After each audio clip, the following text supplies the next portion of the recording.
It's okay. Hello! Happy lunch to all! And it's Wednesday and so blessed kasi maganda ang panahon. Hindi masyadong mainit. Kasi, ayan, nagulat ako. Anyway, medyo, baka uulan to mamaya. So, maganda yung weather. And I thought kasi pag ganito na, last week na ng Feb, mainit na since malapit na kasi ang summer. O, diba? And anyway, sa aking mga ka-viewers, happy lunch sa atin lahat. And busy na ulit ako kasi at 1:15 aalis kami for school. Kasi mag-school siya. So, and i-introduce ko pala sa inyo. Supposed to be kahapon pa sana to. And busy kasi ako. Kung kailan walang pasok, ang dami kong commitment. So, hindi ako nakakuha ng video. So, ngayon na. Kukunin na kasi to mamaya ng kapatid ko. So, out of town kasi sila. And I will introduce to you my visitor. Ito, si Imiko. Hi! Sa aking mga ka-viewers, ito po yung baby ng kapatid ko. And it's a boy. Ayan, ang cute-cute niya. Oh, kiss mo na, tita. Kiss mo, tita. Makulit to eh. Pero, kukunin na kasi to at 3 p.m. So, kinunan ko muna siya ng video. Ayan. Actually, mahilig talaga kasi kami sa dito.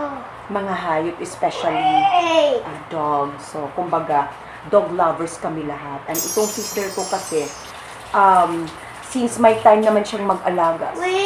Sa isip ko kasi, dati, may mga aso kami nung wala pa akong anak.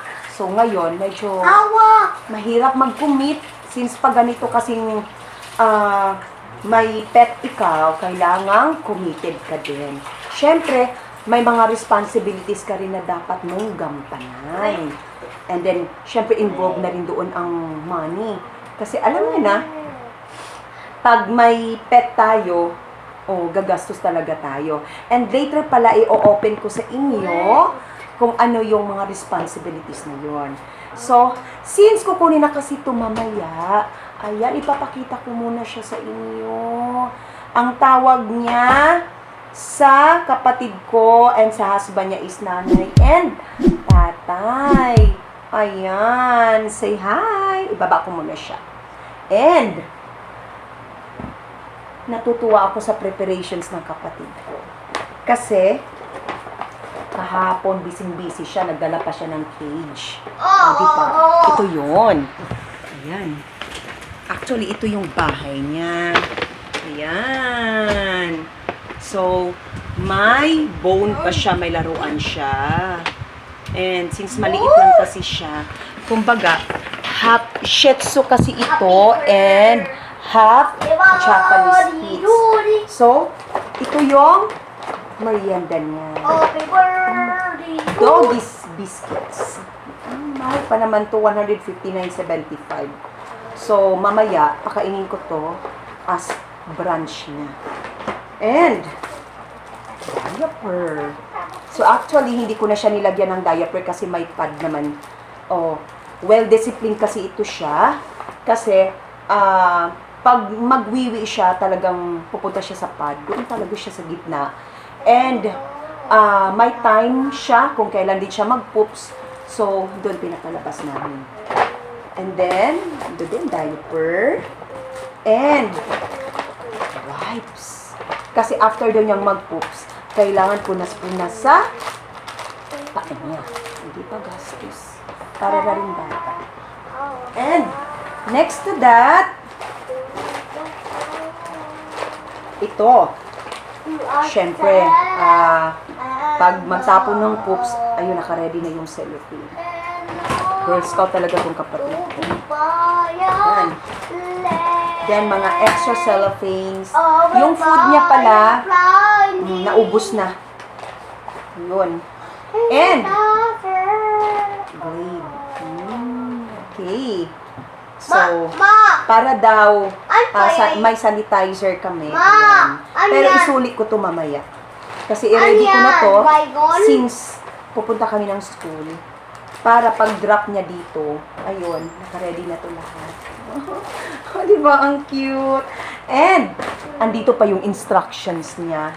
Kanina, binasa ko to, natutuwa ako. Sabi ko nga, oh my, na-overfeed ko pala si Imi ko. Kasi instead of 10 pieces, nakakain ata siya ng 14 to 15. Ayan. Sabi pa niya dito, since kahapon Feb 25 until Feb 26, ayan, may magic words pa daw. Come to tita. Rayna. Tapos, mangagat daw, sabihin ko na lang daw na, say no please. Aray. Ayan, titigil daw yan. Actually, hindi naman siya nangangagat. Kasi naninibago talaga siya dito. Tapos nakalagay dito, 5 p.m. snacks, 5:30 pooping, wiwi time outside, dinner beef flavor. If hindi makapoop si Imi ko ng 5:30 p.m., 7:30 ang poops niya. May pangganyan.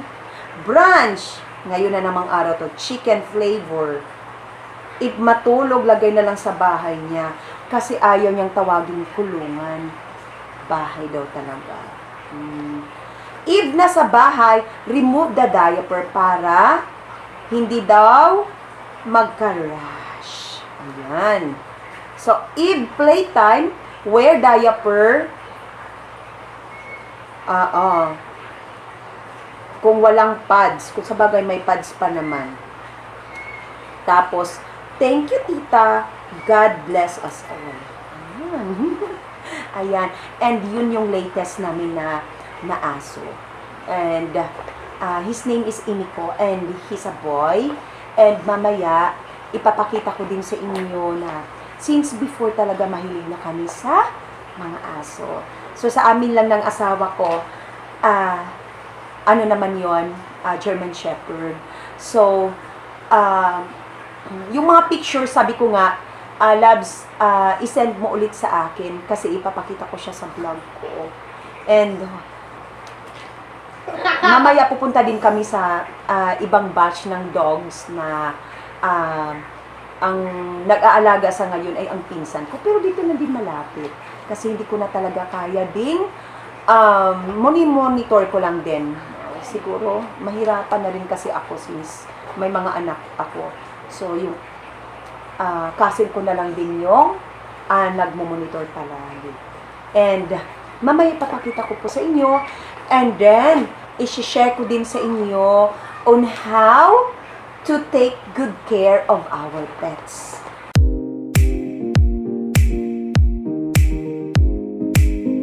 Yan po yung sinabi ko kanina. And, yan po si BY. Yung maliit kanina sa picture. And yan yung sinabi kong 15 to 16 years na po. And, ayan, survivor talaga yan siya. O, matanda na, nagsag na nga yung face niya. Hi, BY! O, diba? Pero alagang-alaga pa rin kasi yan.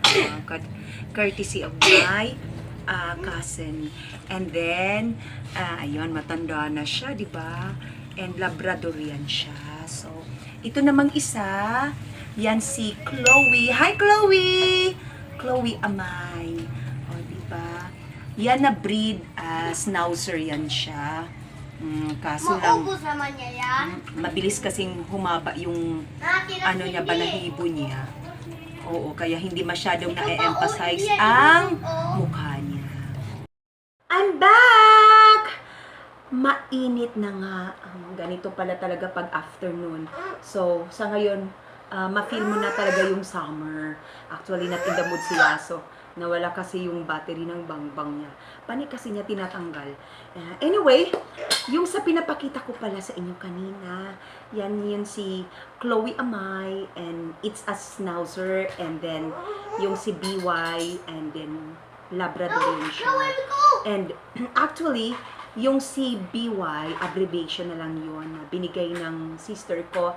And the meaning of BY is blessing. Kaya blessed siya. And talagang survivor kasi yan siya. So, isipin mo, 15 to 16 years na siya. So, sa nakikita nyo nga kanina, nagsasag na yung mukha niya. And minsan nga daw, sabi ng pinsan ko, kasi siya yung nag-aalaga, talagang inuupuan na daw minsan ang poops niya. O, diba? So, gano'n din pala ang aso pag tumanda na. Diba? Parang ulyanin na rin. And, anyway, yung sa sinabi ko pala kanina, na about the responsibilities and yung mga secrets namin, kasi yung mother ko din is a dog lover. And hindi ko naman din siya ini-emphasize sa pagka-dog lover mo, pet lovers. So, yung secret kasi namin, kung bakit naglalast sa amin ang mga pets namin, especially dogs, ay yun yung commitment. So, ibig sabihin, committed ka. So, dapat ready ka sa responsibility na talagang mag-aalaga ka ng pet. Kasi itong dog, yung mga cats, they're like human. Talagang feel nga nila, parang tao din sila, nagsiselos din yan sila. So, talagang ready ka for that commitment. Ipagpalagay natin kung mag-shoulder ako ng responsibility for a dog. Ready ba ako for this commitment na i-give up ko yung mga ibang lakad ko? Or uuwi ako ng maaga? Or ipapabaksin ko sila? Siyempre, kailangan yun. Alam kong gastos yun, pero kailangan din mabaksin sila, vaccinated sila, para safety sila. O, diba? Andun yung mga deworming, etc. etc. O, diba? Then, sa food. Kasi, hindi naman sa namimili yung dog, pero dapat din careful tayo sa pinapakain natin. Or, andun yung factor na itatanong mo din sa sarili mo na, kailangan ko ding gampanan. So, andun yung parang nani ka, kasi para yan silang batang aalagaan mo. Sometimes, ready ka bang maging dog walker for them? Kasi, they're dogs. Hindi mo naman talaga sila pwedeng ipaikot lang, ikot-ikot mo lang sa loob ng bahay. Kasi talagang pet talaga yan sila. And kailangan din nila ng mga outdoor activities. Yun ang commitment.